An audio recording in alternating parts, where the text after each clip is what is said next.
लोकसभा निर्वाचन सहित ओडिशा विधानसभा निर्वाचन में बीजेपी एक बृहत विजय हासिल करिछि, जेउठारे बीजेपी 5 थर मुख्यमंत्री नवीन पट्टनायक को परास्त करिछि।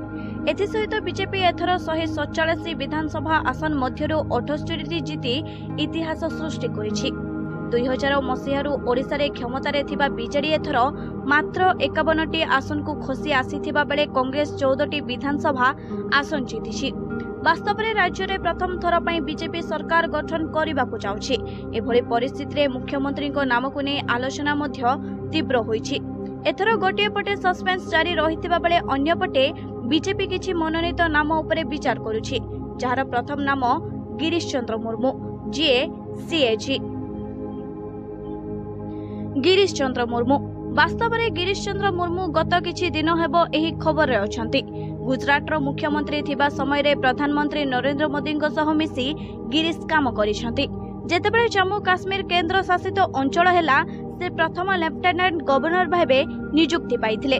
बीजेपी रो विजय पूर्वरु मध्य तांको नाम कमिटी रे रखा जाइथिला, तथापि समस्ते एहा उपरे नीरव रहिसंती।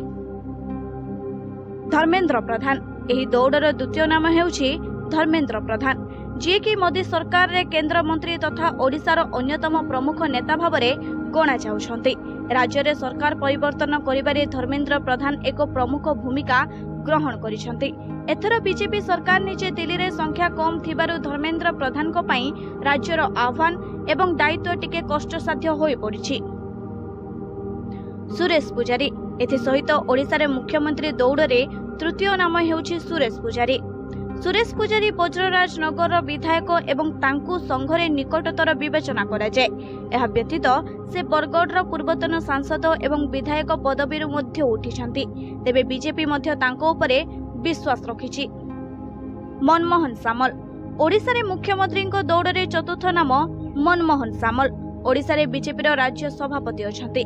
वास्तव में पुष्कर सिंह धामी सह उत्तराखंड सूत्र तांको उपरे लागू होई पारे, जेउठारे पुष्कर सिंह धामी राज्य रे सरकार गठन करिथिले किंतु से निजे निज आसनरु हारि जाइथिले।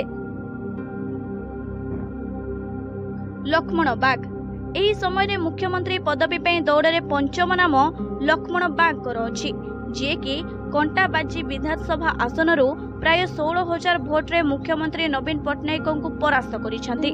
से प्रथम थर पे विधायक होइछंती, किंतु दल निश्चित जे नवीन पट्टनायक को एक विशाल व्यवधान रे परास्त करिबा सहज नुहे।